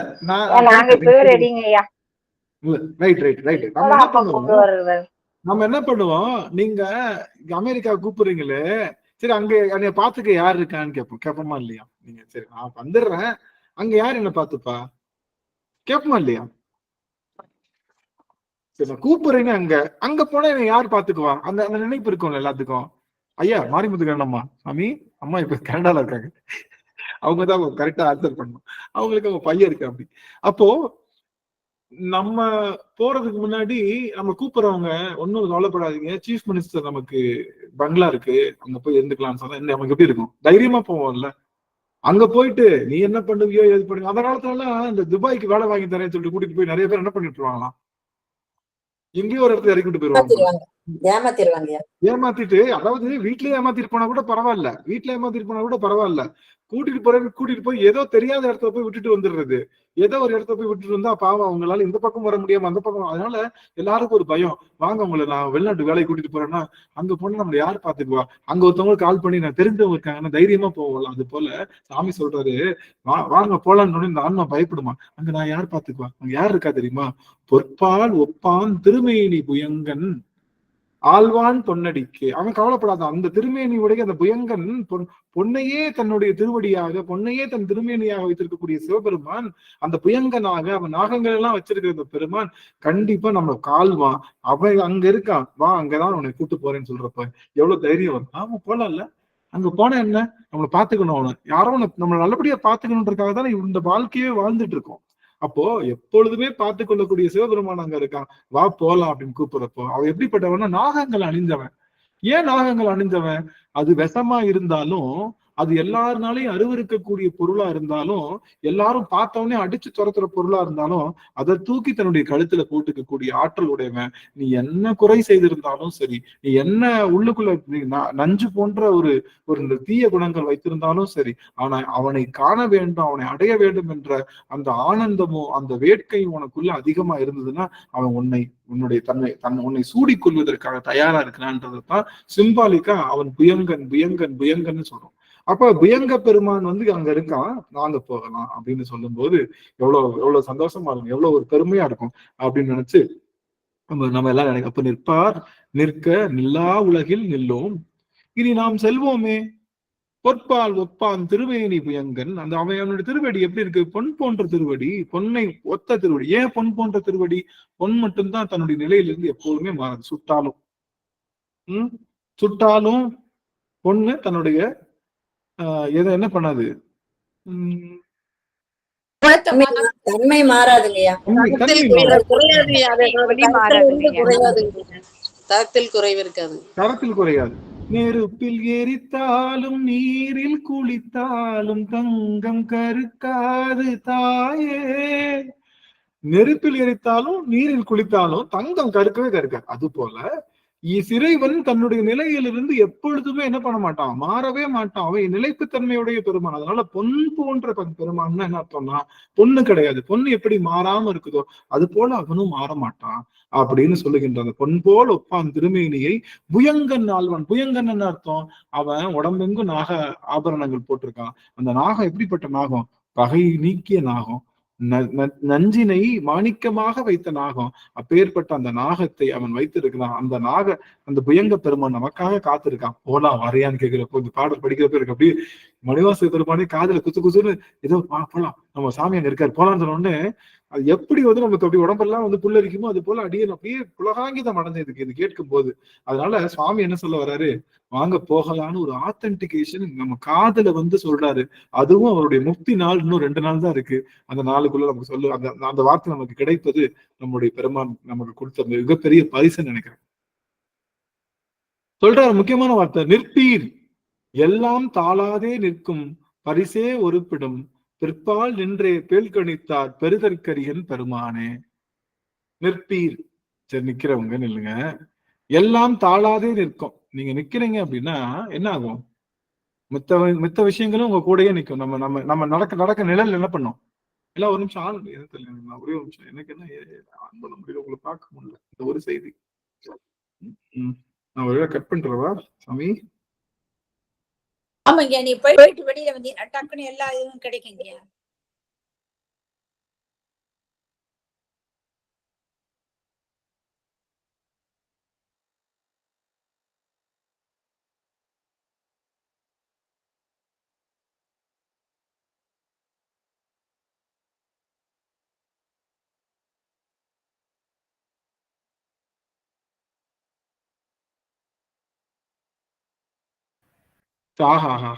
என்ன அழகு, என்ன அழகு. எங்க அடியார்கள்லாம் அப்படியே நட்சத்திரம் மாதிரி ஜொலிக்கிறாங்க. எல்லாரும் ஜொலிக்கிறாங்க நட்சத்திரம் மாதிரி. நட்சத்திரம் கூட இந்த அளவுக்கு ஜொலிக்குமான்னு தெரியல. அடியன் செய்த பெரும், சும்மா வார்த்தைக்காக அடியன் சொல்லல சாமி, அடியன் செய்த தவம். இந்த ஒரு செய்தி சொல்லதான் காத்துட்டு இருந்தேன். இப்போ நிழல் இருக்குல்ல, நிழல் என்ன பண்ணும்? நம்ம உட்கார்ந்தா உட்காரும், எந்திரிச்சா எந்திரிக்கும், நடந்தா நடக்கும். அது மாதிரி நாம வச்சுக்க கூடிய இந்த சுமைகளும் நம்ம நிழல் போல எப்பொழுதுமே கூட தான் இருக்கும். கவலைப்படாத. என்னைக்கும் நீ எப்ப கூப்பிட்டாலும் நீ ஒரு வேலை சொல்லுவ. சாமி சொல்றது, நான் எப்ப கூப்பிட்டாலும் சாமி கத்திரிக்காய் கூட்டு வைக்கணும் சாமி, வச்சுட்டு வந்துடுறேன், வீட்டுக்காரருக்கு ரொம்ப பிடிக்கும், அது வைக்காம வந்துட்டா அவர் பாவம், அவர் ஒரு நேரம் சாப்பிட்டு போறாரு, அதுக்கப்புறம் நான் வரேன் சாமி, அப்புறம் இந்த பிள்ளைக்கு ஒரு பால்கோவா செஞ்சுட்டு வரேன். இது மாதிரிதான் ஏதாவது ஒண்ணு சொல்லிட்டு இருப்ப நீ, எப்பயும் வேலை இருந்துகிட்டே இருக்கும் அப்படின்னு சொன்னாங்க.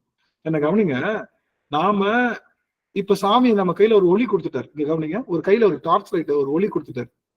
இப்போ நாம இருட்டுல இருக்கோம், எப்படி வச்சுக்கணும்? எங்க டார்ச் லைட் பிடிக்கணும்?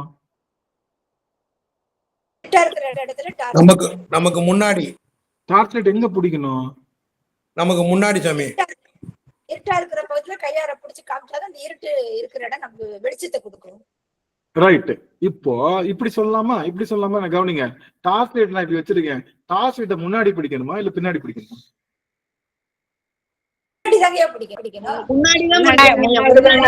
முன்னாடி பிடிச்சாதான் என்ன ஆகும்? முன்னாடி பிடிச்சா நமக்கு வெளிச்சத்தை வச்சு போகலாம்.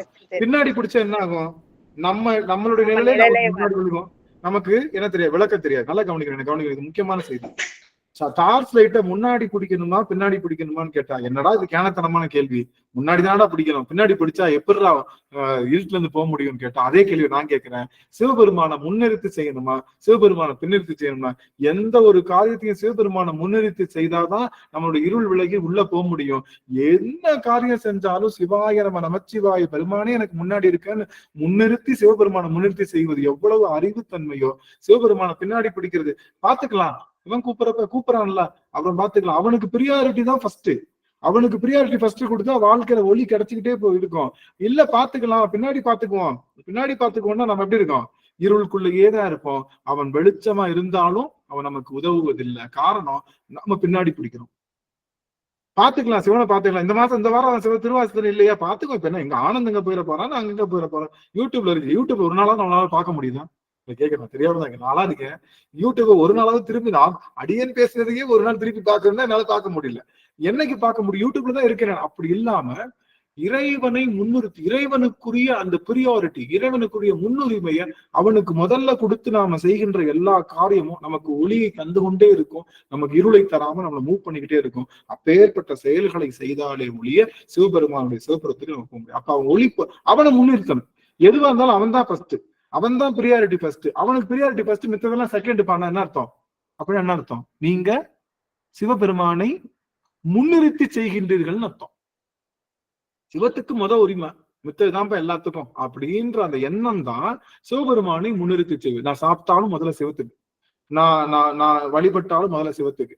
அது எடுத்து வைக்கிறது முக்கியம் இல்ல, சிவ நினைப்பு தான் நமக்கு முக்கியம். சிவ நினைப்போடு இப்ப சிவமா மற்ற விஷயங்கள் அவனுக்கு தாங்க ஃபர்ஸ்ட் பிரியாரிட்டின்றது. டார்ச் லைட்டை முன்னாடி பிடிக்குது, அந்த தீப்பந்தத்தை முன்னாடி பிடிக்குது. இல்ல அப்படின்னா பின்னாடி பிடிச்சோம்னா என்ன ஆகும்? கொஞ்ச நேரம் கழிச்சு முதுகுல பத்தி எரிஞ்சிடும் நம்மளே. அதனால அது வாழ்க்கையில உதவாததுன்றனால இறைவனை முன்னிறுத்தி செய்கின்ற அந்த செயல்கள் மட்டும்தான் நம்ம வாழ்வியல்ல மிகச்சிறந்த அந்த உணர்வுகளையும் மிகச்சிறந்த ஒளிப்பொருளாகிய விளக்கத்தையும் நமக்கு தரும் அப்படின்னு சொல்லி, நிற்பார் நிற்க இவ்வுலகில் நில்லா இவ்வுலகில் நில்லோம் அப்படின்ற மாதிரி இந்த உலகத்தை அடிக்கடி உத்து பாருங்க. இந்த உலகம் நிலையற்றதுன்றத அடிக்கடி நீங்களே சொல்லிக்கோங்க. அடிக்கடி இந்த உலகம் நிலையற்றது அப்படின்னு சொல்லுவதுதான் திருநீர். திருநீர் எதை சொல்லுது? இந்த உலகம் பிடி சாம்பல், நானும் பிடி சாம்பல், நான் ஏன் இதுக்கு இடையில ஆடணும்னு சொல்லி அந்த உலகத்துல அந்த மொத்த அந்த திருநீரை எடுத்து நெற்றியில பூச வருகின்ற நினைப்பு என்னவா இருக்கணும்னா, பிடி சாம்பல் தான் எல்லாமே, எதுவும் நிரந்தரம் இல்லை இறைவனுடைய திருவடியை தவிர அப்படிங்கிற நினைப்போடு நாம் இந்த நிலையாமையை புரிந்து கொண்டோம் என்றால், இறைவனுடைய திருவடியை முன்னிறுத்தி அவனுடைய திருவடிக்கே பிரியாரிட்டி நம்ம கொடுக்குறப்போ நமக்கு எல்லா விஷயங்களும் நல்லபடியா நிகழும். அவனுடைய நினைப்பை சுமக்கும் போது அவன் வல்வினையாக இருக்கக்கூடிய நம்மளுடைய பிராரத்தவனை நீக்குகின்றான். அடியார்களோடு சார்பு இருக்கும் போது நம்மளுடைய ஆகாமிய வினையை நீக்குகின்றான். குருநாதர் வந்து சஞ்சித வினையை நீக்குகின்றார். ஆகவே மூன்றும் ஒரு சேர் நிகழ்ந்து கொண்டே இருக்கின்றது. ஆக அவன் நினைப்பை பெருக்கி அவனுடைய நினைவு இந்த உலகத்தினுடைய நிலையாமையை உணர்ந்து சிவபெருமானுடைய திருவடியை முன்னிறுத்தி நாம் வாழ்விலே நடக்க தொடங்கினால் யாத்திரை என்பது நமக்கு வந்தே சேரும், சிவபுரத்தை நாம் அடைந்தே தீர்வோம் என்று சொல்லி இந்த அளவில் அடியன் இன்றைய தினம் மட்டும் கொஞ்சம் காலம் வேகமாகவே நிறைவு செய்கிறேன். என்ன காரணம், அடியன் கொஞ்சம் தூரம் போக வேண்டியது இருக்கு. அதனால அடியார்கள் பொறுத்தரல வேண்டும். இந்த அளவு நிறைவு செய்யறோம்.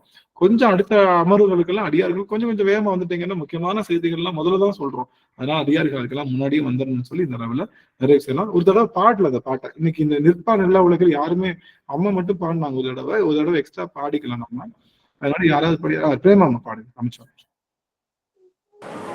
சிற்றம்பலம்.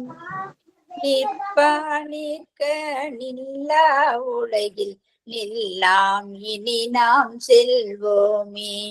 பொற்பால் ஒப்பாம் திருமேனி புயங்கண்ணாழ்வான் பொன்னடிக்கே. நிற்பேர் எல்லாம் தாழாதே நிற்கும் பரிசே ஒரு படுமின். பிற்பால் நின்றே பேர்கணித்தால் பெறுதற்கரியன் பெருமானே. பிற்பால் நின்று பேர்கணித்தால் பெறுதற்கரியன் பெருமானே. திருச்சிற்றம்பலம். நன்றி நன்றி. உமாதேவி ஐயா தேவிமா இருக்காங்க. தேவி மார்த்து அம்மா அன்மியூட் பண்ணு. நிற்பார் நிற்க நில்லா உலகில் நில்லோம் இனி நாம் செல்வோமே. பொற்பால் ஒப்பாம் திருமேனி புயங்கன் ஆழ்வான் பொன்னடிக்கே. நிற்பீர் எல்லாம் தாழாதே நிற்கும் பரிசே ஒரு படுமின். பிற்பால் நின்று பேர்கணித்தால் பெறுதற்கரியன் பெருமானே. என்ன அழகு, என்ன அழகு. அருமை அருமை அருமை அருமை. சிறப்பா பாடிருக்கீங்க சுவாமி. ரொம்ப மகிழ்ச்சி. ஜானகி அம்மா நம்ம மெட்டு ஓடுங்க பார்க்கலாம். திருவடி வணக்கங்க ஐயா. அனைத்து அடியார் திருவடிக்கும் வணக்கங்க.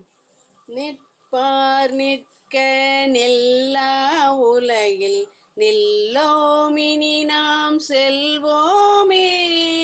பொற்பால் ஒப்பாம் திருமேனி புயங்கன் ஆழ்வான் பொன்னடிக்கே.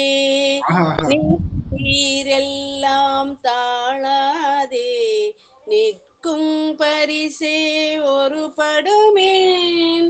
பிற்பால் நின்று பேழ்கணித்தால் பெறுதற்கரியன் பெருமானே. பிற்பால் நின்று பேழ்கணித்தால் பெறுதற்கரியன் பெருமானே.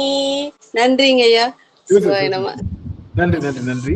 ஆக அவன் பெறுதற்கரியவன் சிவபெருமான் நினைச்சிட்டு இருக்கவன் இல்ல. அப்புறம் மாத்துக்கலாம், அப்புறம் பிடிச்சுக்கலாம்.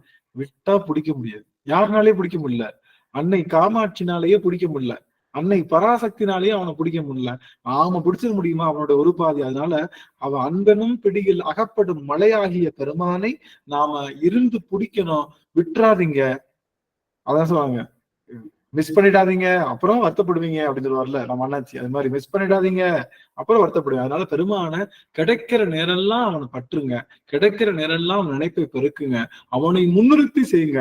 அவனுக்கு ப்ரியாரிட்டி பண்ணுங்க. இன்னைக்கு 1008 பஞ்சாயத்து இருக்கு. எனக்கெல்லாம் ஏகப்பட்ட விஷயம் இருந்தாலும் நீதான் முக்கியம். உனக்கு செய்யறதுக்கு என்னென்ன வழியோ அதுதான் நான் பார்ப்பேன். இன்னைக்கு அங்க நாளைக்கு கிராஜுவேஷன், அங்க ஏகப்பட்ட வேலைகள் சொல்லிட்டு இருந்தாலும் நீ அவங்க சொன்ன வேலையெல்லாம் வேகமா முடிச்சுட்டு நம்ம சிந்திக்கிறதுக்கு எனக்கு வீட்டுல வைஃபை கட் ஆயிடுச்சு, எல்லாமே போச்சு. அப்ப இருந்து என்ன பண்ணலாம்னா பண்றதுக்கு நேற்று நைட்ல இருந்து இந்த விஷயத்த சரி பண்ணணும். சிவபெருமான் தான் முக்கியம், அடியார்கள் முக்கியம். அதை என்ன பண்ணி நம்ம பண்ணலான்ற எண்ணத்தையே வச்சுட்டு இருந்தோம்னா அதுக்கான வழி தானாலே பிறக்கும். அதனால சிவத்தை தான் முன்னிறுத்தி செய்யுங்க.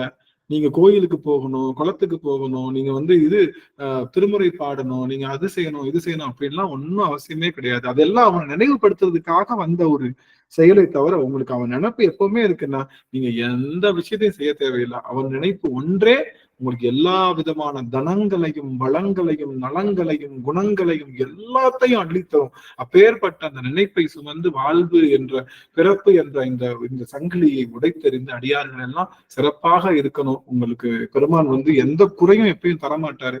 குறையில்லாத நிறைவான வாழ்வையே நீங்கள் பெறுவீர்கள் என்று சொல்லி இந்த அளவில அடிய நிறைவு செய்கிறேன். நிறைவு செய்யும் முகமாக சுவாமி பிரேமம் அவர்கள் வாழ்த்துப்பாடு. நமச்சிவாய். சிவாய நம. திருச்சிற்றம்பலம். வான்மையில் வழாது பெய்க மடிவலம் சுரக்க மன்னன் கோன்முறை அரசு செய்க குறைவிலாது உயிர்கள் வாழ்க நான்மறை அரங்கள் ஓங்க நர்தவம் வேள்வி மல்க மேன்மை கொள் சைவ நீதி விளங்குக உலகம் எல்லாம் மேன்மை கொள் சைவ நீதி விளங்குக உலகமெல்லாம். திருச்சிற்றம்பலம். அனைத்தடியார் திருவுடை தாமரை சென்னிமேல் சுட்டி வணங்குகிறேன் ஐயா. இன்னைக்கு நல்ல ஒரு கருத்து அடியன் ஒரு நிமிஷம் சொல்லிடுறீங்க, ஷார்ட்டா தான் சொல்றேன், ஏன்னா நீங்க வெளியே கிளம்பணும். உண்மையிலே வாழ்க்கையில எல்லாருக்கும் அதாவது நாத்திகன் ஆத்திக ரெண்டு கதையை சொன்னீங்க. நாத்திகன்னா உண்மையில நாத்திகனும் இறைவன் திருவடியில சேருவாங்க. எப்படின்னா அவங்க சாமியை வணங்காட்டினாலும் அந்த நல்ல கொள்கையோடு இருந்தா கூட அவங்க இறைவனுடைய திருவடியை சேருவாங்க. ஏன்னா ஒரு நல்ல பண்புகளோட வாழ்வாங்க, பொய் பேச மாட்டாங்க, அடுத்த பொருளுக்கு ஆசைப்பட மாட்டாங்க. அதாவது 6 வகையான குணமும் இல்லாம நாத்திகனா இருந்தா கூட சாமி வழிபாடணும், அதுவும் இறைவனுடைய திருவடி சேர்றதுதான். ஆனா நம்ம பக்தி மார்க்கத்துல ருத்ராட்சம் போட்டுக்கிட்டேன், விபதி போட்டுக்கிட்டேன், நிறைய தப்பு செய்யற முடியும். அது மாதிரில இருந்தா யாத்திரை போறதுக்கு தகுதியே கிடையாதுன்னு சொல்லிட்டீங்க. ஆனா அதுக்கு நிறைய தடை இருக்கும். அந்த தடையெல்லாம் எப்படி நீக்கனா அந்த உலகப்பற்றையெல்லாம் நீக்கணும். இந்த உலகப்பற்ற நீக்கனாதான் நம்ம யாத்திரை போறது ஒரு தயார் நிலையில இருக்க முடியும் அப்படின்னீங்க. உண்மைதானங்கய்யா? இப்ப ஒண்ணு இல்ல, நம்ம உலக வாழ்க்கையில ஒரு யாத்திரை பயணம் போறோம்னா அந்த போக்குள்ள எந்த தங்கு தடை இல்லாம இருந்தாதான் அந்த யாத்திரை போய் அந்த கோயில போய் அந்த இடத்த அடைய முடியும். நடுவில் ஒரு பஸ் பிரேக் ஆயிட்டா கூட நம்ம என்ன போக முடியாது. ஒரு அடியா இருந்தாலும் மற்ற அடியாருக்கு நாழி ஆயிடும். இந்த மாதிரி நிறைய குளறுபடி உண்டு. இந்த சாதாரண ஒரு யாத்திரையை போறதுக்கே இவ்வளவு ஒரு குளறுபடி இருந்தா நம்மளுடைய வாழ்க்கை பயணத்துல நிறைய இருக்கும் தான். அப்ப என்ன பண்ண, இந்த பற்றுக்கெல்லாம் நீக்கணும். அந்த பற்று நீக்க நம்ம என்ன செய்யணும்னா தாமரை இலையில அந்த தண்ணீர் ஒட்டாதுன்னு சொல்லுவாங்க. அந்த மாதிரிதான் நம்ம வாழ்க்கை பயணத்தை கொண்டுன்னு போகணும். நமக்கு 1008 தடை குடும்ப சூழ்நிலை அதெல்லாம் இருந்தாலும் அது ஒரு பக்கம் இருந்துன்னு தான் இருக்கும். அந்த மாதிரி பற்றுக்களை நம்ம இதெல்லாம் நிரந்தரமான இல்ல, நிரந்தரம் எதுனா அவனுடைய திருவடிதான். அப்ப உலக அந்த பற்றுக்கெல்லாம் நம்ம அந்த மந்திரத்தை சொல்ல சொல்ல சொல்ல தேவாரம் பூ கட்டுறது அப்படி இறைவனுடைய அந்த ஆற்றல்லே நம்ம நகர்த்தி கொண்டு நம்ம வாழ்க்கை பயணம் செல்லக்குள்ள நம்மளுடைய அந்த பற்றுக்கள் உலக பற்றுக்கள் நீங்கி போகுது. அதுவும் இல்லாத அந்த பொன் பொருள் ஆசை பற்று எல்லாமே நம்மளை விட்டு நீங்கி போகுது. அப்ப நீங்கி போக்குற நான் கூட கேட்டேன் உங்ககிட்ட ஒரு வார்த்தை, 35 வயசுல செய்த வினைப்பேன் அது கூட இறைவனுடைய திருவடி பற்றுனா அந்த சஞ்சித வினையும் தீந்துரும், பிரார்த்தனை வினையும் கழிஞ்சிரும், ஆகாம வினையும் வராது அப்படின்னு சொன்னீங்க. ரொம்ப சிறப்பான ஒரு கருத்துங்க. அப்ப நம்ம என்ன சரி எது நிரந்தரம்னா இறைவனுடைய திருவடி தான் நிரந்தரம். அவர்தான் இருக்கின்ற ஒரு பொருள். நம்ம எல்லாமே ஒரு காலத்துல ஒரு பிடி சாம்பலாகதான். இது இன்னைக்கு இருக்கும், நாளைக்கு நம்ம விட்டு போயிடும் அப்படின்ற மாதிரி அந்த நினைப்போடே நம்ம வாழ்க்கை வாழணும். அப்ப இந்த இறைவனை திருவடியை பற்றணும். உண்மையில இந்த அமெரிக்கா பயணத்துக்கு ஒரு விளக்கம் சொன்னீங்க, ரொம்ப சிறப்பு தான்.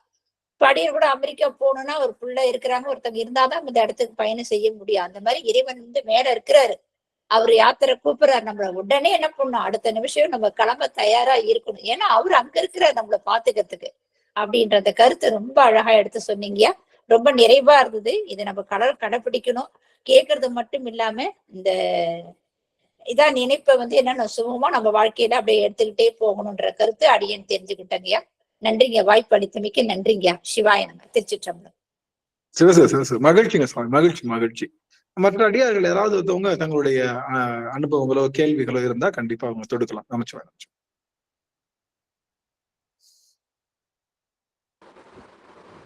ஐயா, என் மனசு திருவடி வணக்கம் ஐயா. என் மனசுல ஒண்ணு தோணுது எனக்கு.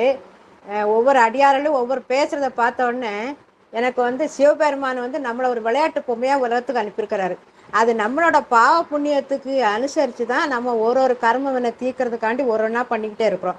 அந்த கர்மவினை தீர தீர புண்ணியம் செய்கிறதுக்கு நமக்கு இந்த அடியாரோட சேர்ந்து சிவனோட நினைப்பு, சிவன் பாதத்தை தொடரணுங்கிற ஒரு ஆசை வருது, ஒரு உத்வேகம் வருது. அப்படி வரும்போது எனக்கு இப்போ என்ன தோணுதுன்னா, அந்த விபூதி எடுத்து நம்ம பூசும் போதே இதுதான் உனக்கு கடைசி அப்படின்னு சொல்ற மாதிரி இருக்கு எனக்கு. சிவபெருமான் இந்த திருநூறு எடுத்து நம்ம சிவசிவான்னு பூசும்போது இதுதான் உனக்கு கடைசி, இதுதான் உனக்கு சொத்து கடைசி வரைக்கும் அப்படின்னு அவர் சொல்ற மாதிரி எனக்கு தோணுதுயா. அது தாங்கள் என்ன நினைச்சாலும் சரி, என் மனசுக்கு அப்படி தோணுதுயா. அந்த மாதிரி ஒரு உணர்வு உணர்ச்சி இப்படி எனக்கு வருதுயா. உங்களை மாதிரி சொற்பொழி சொல்ல சொல்ல சொல்ல எனக்கு கேட்க கேட்க சிவபெருமானே நீ என்ன உணர்த்திட்ட. ஒவ்வொரு ஆசை, என்ன சொல்றது, கோபம், ஆசை, உணர்ச்சி எல்லாமே வெறுக்க வச்சுட்டேன். எனக்கு உன் பாதத்தை அடியதுக்குள்ள ஒரு ஆசை மட்டும் எனக்கு கொடுத்துருக்கா. இது கடைசியில உனக்கு நீங்க சொன்ன மாதிரி எப்ப நம்மளை கூப்பிடுறாரோ சந்தோஷமா சிவசிவான்னு நெத்தியில நம்மளை கடைசியில அந்த ஒன்ன பூசித்தான் கூட்டிட்டு போறாரு. அதனால அந்த ஒரு திருநூறு எடுக்கும் போது அந்த நினைப்பு தான் எனக்கு வருதுயா. அதனால எனக்கு ஒன்னும் சொல்லி வேற ஒண்ணு சொல்ல தெரியல எனக்கு. சிவ சிவ சிவ சிவ உணர்ச்சி பெருக்கு அடி எனக்கு சொல்லவே முடியல சாமி. அடியன் ரொம்ப உடைஞ்சிட்டேன். இந்த ஒரு உரைப்பு தான் வேணும் அடியார்களுக்கு. இந்த உரைப்பு அம்மா பேசுறப்பவே அந்த உரைப்பு அதிகமா இருக்கு. அந்த உரைப்பு தான் ரொம்ப மகிழ்ச்சி. ஆமா, இன்னைக்கு அம்மா கணேஷ் ஐயா வீட்டுல அவங்களுக்கும் நம்ம அம்மா பிரகாஷ் ஐயா அவங்களுக்கும் நம்ம அடியார்கள் சார்பா எல்லாரும் ஒரு வாழ்த்து பாடல் பாடிடலாம். அவர்கள் எல்லாரும் ரொம்ப சிறப்பா இருக்கணும். மண்ணில் நல்ல வண்ணம் அடியன் பாடுறேன். நம்ம எல்லாரும் திருநீர் மட்டும் மானசீகமா பிரகாஷ் ஐயா, பிரேமாமா அவர்கள் பிள்ளை பிரகாஷ் ஐயாவுக்கும் நம்மளுடைய ஐயா கணேஷ் ஐயா அவங்களுடைய பொண்ணு நேத்ரா தேவிக்கும் நம்ம மானசீகமா திருநீர் இடலாம். அடியார்கள் திருநீர் மட்டும் கையில எடுத்துட்டு மனசுலயே பூவையும் அவங்க மேல தூவுங்க, 2 பேர் மேலையும். மண்ணில் நல்ல வண்ணம் வாழலாம் வைகளும், என்னில் நல்ல கதிக்கு யாது மோர் குறைவில்லை, கண்ணில் நல்ல அகுதுரும் கழுமல பெண்ணில் நல்லாலோடும் பெருந்தகை இருந்ததே. திருச்சிற்றம்பலம். வான்முகில் வளாது செய்க மலிவலம் சுரக்க மன்னன், கோன்முறை அரசு செய்க குறைவிலாத உயிர்கள் வாழ்க, நான்மறை அறங்கள் ஓங்க நற்றவம் வேள்வி மல்க, மேன்மைகள் செய்வ நீதி விளங்குக உலகம் எல்லாம், மேன்மைகள் செய்வ நீதி விளங்குக உலகம் எல்லாம். திருச்சிற்றம்பலம்.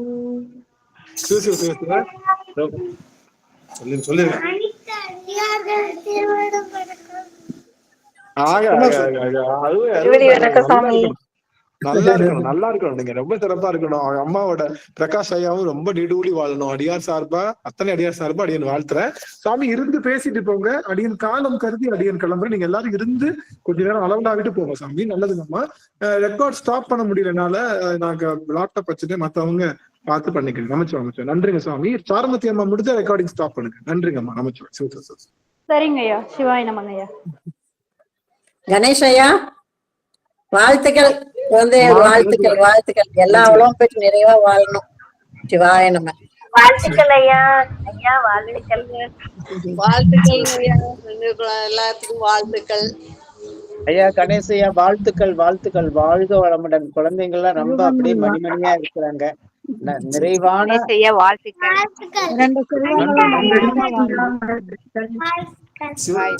நன்றி. திருவடியே வணக்கம் ஐயா. வாழ்த்துக்களுங்க ஐயா. குழந்தைங்க 2 பேருக்கும் என்னுடைய நல் வாழ்த்துக்களுங்க ஐயா. எல்லா வளமும்